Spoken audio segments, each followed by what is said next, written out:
I'm back. It is so nice to be back on YouTube. If this is your first time that you're coming here, you're seeing a video of mine, hi, my name is Yetunde, but my friends and my family members call me YBA, so you can call me that as well. If you're an OG, you're already a family member, you're one of the people who have been sending me messages, who has been asking me, Yetunde, where have you been? Why haven't you been making videos? Thank you for coming back to watch this video. Today is a life update video. I just want to tell everyone where I've been, what I've been doing, what has been happening. It's been like, say, 3 months since I left YouTube. Yeah, my last upload was in December. I'm very happy to be back. I mean, it's so nice to say, welcome back to my channel.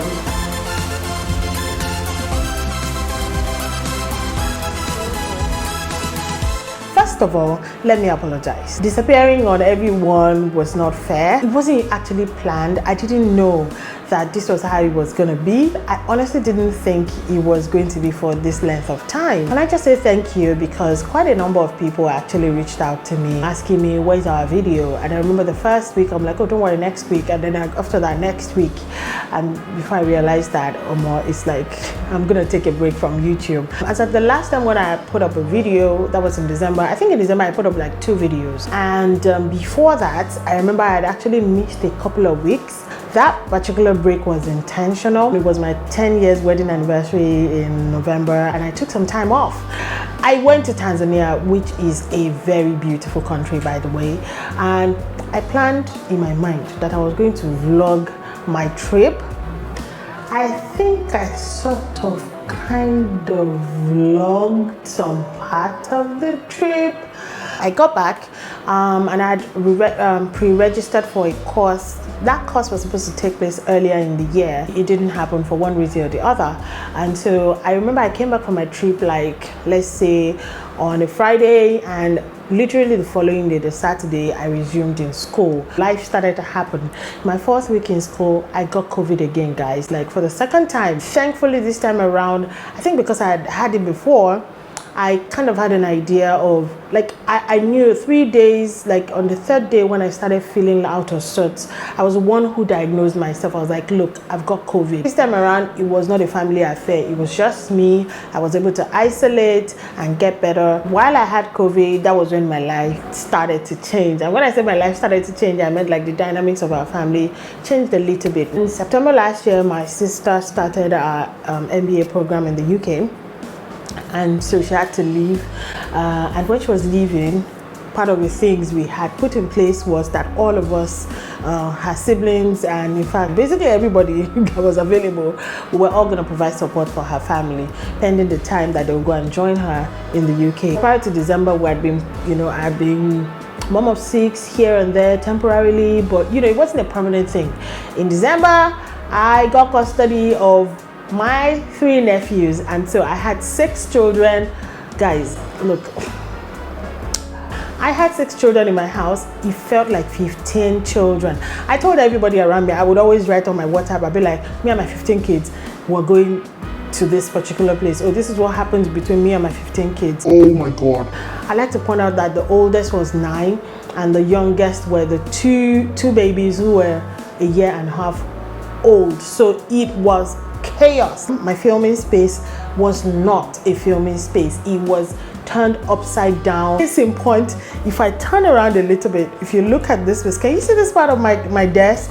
These children colored my walls. It looks like it's a design, but it's not a design. No, that's the handiwork of the toddlers, the little ones. By the time it was the end of the year, I think I'd already resigned to my fate of like, you know what, I don't think I'll be able to do YouTube. I'd packed up my equipment because they were knocking my stuff over. So yeah, overnight I became mom of 6 from mom of 3, and that was our life until very recently. Actually, on the part of the kids, they had fun. I think that the children really enjoyed themselves. You know how when we were growing up and you wanted to grow up with your cousins, you wanted to spend more time with them. I mean, they got the opportunity to go to the same schools. They were together all the time. I mean, it was fun for them. But you see, for us, the adults who had to take care of them, it was chaos. On top of that, in January, I had like help issues. I couldn't find help, suitable help. I had just one person, one help, And even though she's a great girl, it was a lot. 6 children. I mean, do the ratio with two of us. It was just like we were going crazy. The whole of my January had me snapping at every member of my family. I was walking on a tightrope. It was just a lot. Eventually, I found temporary help. So I kept on getting like temporary help here and there, 3 weeks here, few weeks here and there, until my bonus children left. On my social medias, I used to have like disappearing spells. So sometimes I disappeared for a week or 2, sometimes 3 weeks, and people would send me DMs. Yetunde, what is going on? Where have you been? What did you run to again? By the way, you see all of you that sent me messages and said, are you pregnant again? You should mind yourselves. So the last time I disappeared like off of social media like for a really long period of time, that was when I got pregnant with my last baby. And it was because it was a pretty difficult pregnancy. I mean, I was on a medical bed rest like practically the whole pregnancy. So when people couldn't find me on YouTube, and I think simultaneously for a certain period I also disappeared on Instagram, I got messages like, are you pregnant again? Are you having another baby? My last baby's nickname is Tutti. People were like, oh, is Tutti getting a brother or a sister? I'm like, you guys, you would like that, wouldn't you? No, I'm not having a baby. I'm here, please, no baby, please. So that has honestly been my life in the last 3 months. It's been balancing, juggling, and people who have a lot of children, like, you know how our moms, our grandmoms, some of them had 7 children, 8 children. I don't know how those women did it though, guys. Like, some days I feel really good about it. I feel like I'm killing it. Some days I felt like I was drowning. It was a lot. I'm not even going to lie. It was also fulfilling. It was so nice. I got to experience, my nephews in ways that I'd not experienced them before. And I'm Big Mommy. I've always had like a really good relationship with them. But, we had not lived together permanently for that length of time before. So yes, I had fun being mom of 6. But I was very happy to go back to being a mom of 3. So right now, our household has reduced back to its like regular number of people. Now, I have a very, very good friend. She's my friend. She's my sister. She's my cousin. She's my sister-in-law. I've heard all sorts. Like, people, I feel like we're so close that sometimes people get confused as to what our relationship really is. Her name is Asmao Eniola Yusuf, and she's the founder of First Revelation Islamic Hub. Now, my girl did a thing. Her book came out, and it's an Islamic kids book. The book is called Through the Eyes of a Muslim Child. It is such an amazing book. Yep. This is the book right here. This is it.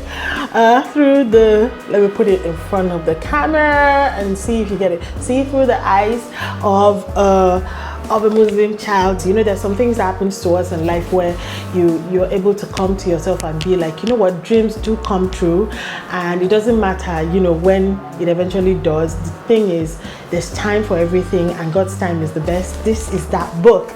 Now, let me give you a background. I read this book.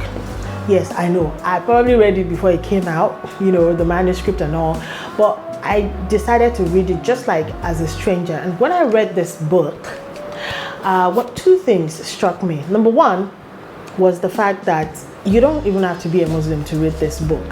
If you have Muslim friends, Muslim family members, Muslim neighbors, and sometimes, they greet you, they say Assalamu alaikum, they say, all these Muslim Islamic phrases to you, and you've struggled with what does it mean. I know some of you give side eyes to your neighbors, when they give you like some greeting or something, you'll be like, what are they saying? Are they cursing me? No, this book is one of it's a great introduction to Islam book, and not necessarily because you're a Muslim, just because you want to get a very good understanding of your friends, your family, or your neighbors. And we're all mixed together as of right now, so you can't tell me you don't have a Muslim friend, neighbor, colleague, somebody, family member that can benefit from this book. Ramadan is the Islamic month, calendar month where all Muslims around the world fast, and this is a time when we're usually nicer to our Muslim friends and family. We buy them presents because they're fasting and all. So this is a good present to buy for a Muslim child in your life. Even you if you can buy it for yourself, you can decide to go through it. Without further ado, Through the Eyes of a Muslim Child by my girl AEY, Asmao Enola Yusuf, is out. It's available on amazon.com.co.uk. It's also available on finderpublications.com, and you can actually just hit her up at First Revelation on IG. Tell her I sent you. Congratulations to you, my girl. I know you're going to watch this video, so congratulations. I'm so proud of you. This is the book of the moment. This is one of the highlights of my last 3 months. So yeah, go and buy the book, Sha. I'm going to leave a link to all the things I've said, where you can find it, how you can buy it, in my description, so make sure you buy the book, okay? Now, if you are not subscribed to my channel, guys, last year I really, when I started this channel, it was middle of last year, I was really hoping that before the end of the year I was gonna hit minimum 1,000 subscribers, and I have not hit 1,000 subscribers. Last time I checked, I had 367 subscribers. So help your girl. Subscribe to my channel. Don't forget to like my videos, share my videos. I have really good videos on my channel. So I'll be back next week. I'm going to be talking about a show that I'm watching on Netflix. Have you guys heard about Young, Black and African? Yep, that show. And I know it's not exactly the kind of content that I do on here, but I'm going to be talking about that show because it was interesting to see the dynamics in the relationships between the different characters on that show. If you don't know anything about Young, Black and African, go and Google it. It's on Netflix. My video is going to be like my lessons from that show. You know, what were the things I learned watching that show. So make sure you don't miss my video for next week. So please leave me a comment. Welcoming back in style, you know, be like, welcome YBA. Some of you did not miss me, and it's okay, you know, but just pretend like you missed me and drop a comment in the comment section, and don't forget to like and share my video. It is so nice to be back on YouTube. Until I see you next week, bye.